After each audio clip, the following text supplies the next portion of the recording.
탄수화물 줄이기에 도전장을 내민 두 사람을 소개합니다. 먼저 김도연 씨의 일상을 볼까요? 일어나서 부엌 찬장을 열자마자 종류별로 가득 찬 라면들이 보입니다. 눈 뜨자마자 라면을 드세요. 제가 라면을 너무 좋아해서 하루에 한 끼는 꼭 먹어야 되거든요. 밤낮 상관없이 라면을 먹는 김도연 씨. 그의 식습관이 어떤지 더 지켜봤습니다. 아니, 사태가 이 지경이 될 때까지 배우로 촬영이 있는 날 어느덧 찾아온 점심시간. 오늘의 점심 메뉴는 수제비인데요. 아침에 먹을 라면에 이어 또 밀가루입니다.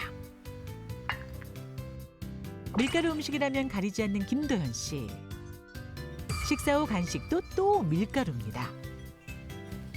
현장에서 촬영하다 보면 편의점에서 빵, 우유, 컵라면 같은 음식으로 대충 때우거나 짜장면, 짬뽕 같은 음식도 많이 먹게 되니까 탄수화물을 먹는 게 저에게는 습관이 된 것 같아요.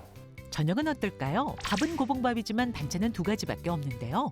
반찬을 적게 흰밥 위주로 식사. 이렇게 탄수화물을 많이 먹은 탓에 건강에 적신호가 켜졌습니다. 제가 팔다리만 보면 말라 보이는데 배가 탄수화물 줄이기에 꼭 성공해서 뱃살도 줄이고 혈관 건강도 되찾았으면 좋겠습니다. 탄수화물 줄이기 두 번째 도전자는 3년간 15kg이나 증가했다는 신영미 씨입니다. 제가 제일 좋아하는 음식이 라면인데요. 하루에 한 끼는 라면에 밥 한 공기 말아 먹는데 잡곡밥을 안 좋아해서 늘 흰 쌀밥으로 먹거든요. 과자랑 빵도 너무 좋아해서 식후에는 꼭 먹는데요. 3년 동안 살이 15kg가 찐 거예요. 배도 남산만큼 나오고요. 살찌면서 맞는 옷이 없어져서 남편 옷을 입어야 될 정도예요. 그러면서 건강도 저절로 안 좋아졌어요.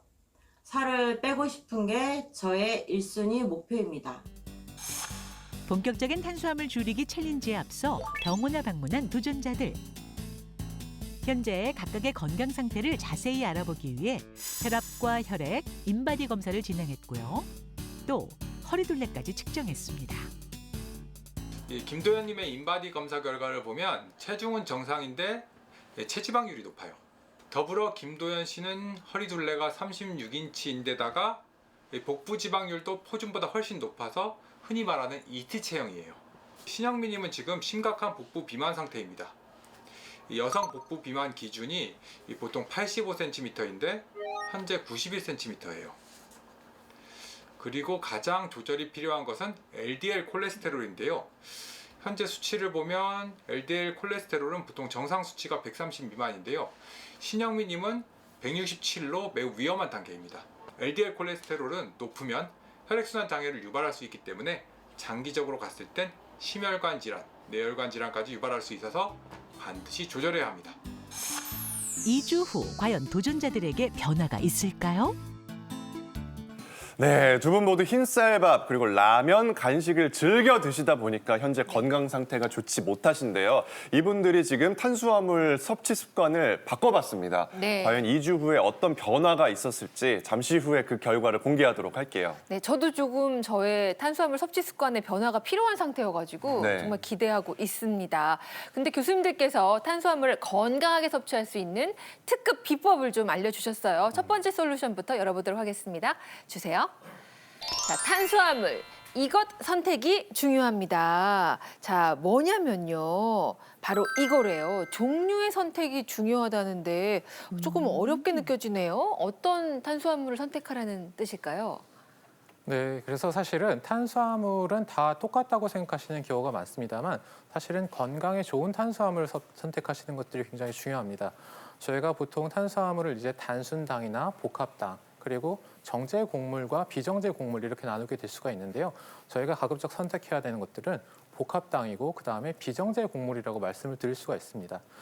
복합당이나 비정제 곡물과 같은 경우에는요. 식이섬유도 풍부하기 때문에 이런 것들을 섭취하시게 될 경우에는 혈당의 스파이크를 막을 수가 있게 되겠고요. 그다음에 식이섬유가 풍부하기 때문에 소화라든가 이런 것들을 늦출 수가 있게 되어서 저희들의 포만감들을 오래 유지할 수 있어서 과식들을 저희가 예방을 할 수가 있습니다. 또한 식이섬유가 또 풍부한 요소들 중에 장점이 또 다른 게 있다면은 저희가 장내 세균충들의 유익균들도 구성을 할 수가 있는 장점들이 있어서 대사의 위험들을 대사 질환들의 위험들을 낮출 수 있는 그런 이득들도 있습니다.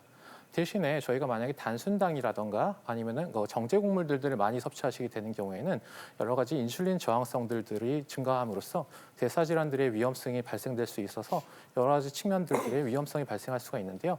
최근 여러 가지 연구들을 봤을 때에는 탄수화물에 섭취하는 양 자체도 중요할 수 있지만 그보다 더 중요한 거는 어떤 탄수화물을 섭취하는지 그 탄수화물의 질이 더 중요하다는 연구들이 나와 있어서 이런 것들을 고려했을 때는 탄수화물의 종류를 선택하시는 것들이 굉장히 중요하다. 이런 점들을 강조드리고 싶습니다. 아니 뭐 지금 얘기를 그러니까 들어보니까 뭐 단순당보다는 복합당 그리고 뭐 정제 탄수화물보다는 비정제 탄수화물을 뭐 선택해라는 것 같은데 근데 우리는 사실 그걸 잘 모르거든요. 우리는 뭐 이정제나 알지 뭐 비정제 이런 거 몰라요. 그걸 좀 정확하게 좀 얘기를 좀 해주세요. 예. 네, 지금 앞에 테이블에 여러 가지 음식들이 있는데요. 이 중에서 탄수화물 아닌 식품 한번 골라보시겠어요? 예. 탄수화물이 아닌 식품이요? 네. 뭐 토마토, 브로콜리, 바나나, 양송이버섯, 그다음에 케이크, 쿠키 같은 것도 있고 라면도 있고 빵도 있고 지금 이렇거든요. 예, 지금 그저 쿠키, 케이크, 버섯 그 옆에 브로콜리 있고 예, 토마토까지 다 있는데 아니 브로콜리가 탄수화물이 들어있을까요? 토마토도 아닐 것 같은데 그죠? 버섯도 아닐 것 버섯도 같고. 버섯 아닐 것 같아요. 네, 버섯도 아닐 맞아요. 것 같고. 아니 와 토마토랑 진짜 저쪽에 있는 것들은 진짜 토마토, 과일 같은 버섯은 경우는 없을 것 같은데. 맞아요. 그러게요. 가지도 그렇고요. 예. 오, 어떤가요? 이거 저희 잘 맞히고 있나요? 네. 네, 정답은 없습니다. 네? 네, 없다고요? 모두 다 탄수화물 식품이에요. 어? 예. 진짜요? 네, 오. 우리 일상생활에서 많이 드시는 식품들인데요. 지금 보시는 것처럼 종류와 양은 좀 차이가 있지만 모두 다 탄수화물 식품입니다. 우리가 쌀이나 밀로 만든 식품만 탄수화물 식품이 아니라 이렇게 단맛이 나는 식품들은 전부 다 탄수화물이 함유되어 있다고 보시면 됩니다. 네, 이제 걱정되는 거는요. 우리 쌀이나 밀로 만든 정제된 탄수화물로 만든 것들은 다들 좀 잘 아시는데요. 우리가 일상생활에서 습관적으로 탄수화물이라고 생각하지 않고 드시는 것들이 사실은 좀 문제가 될 수 있습니다. 이제 기호식품이 좀 예를 들 수 있는데요. 탄산음료라든지 커피 같은 거 탄수화물 먹는다 이렇게 생각하고 드시지 않거든요. 맞아요. 예, 그래서 본인들이 하루에 먹는 탄수화물 중에서 계산하는 양에서 빼고요. 나 밥 안 먹어, 나 탄수화물 적게 먹어 이러시면서 그런 것들을 드시기 때문에 그것이 정확하게 저희는 숨어있는 탄수화물이라고 이야기하는데요.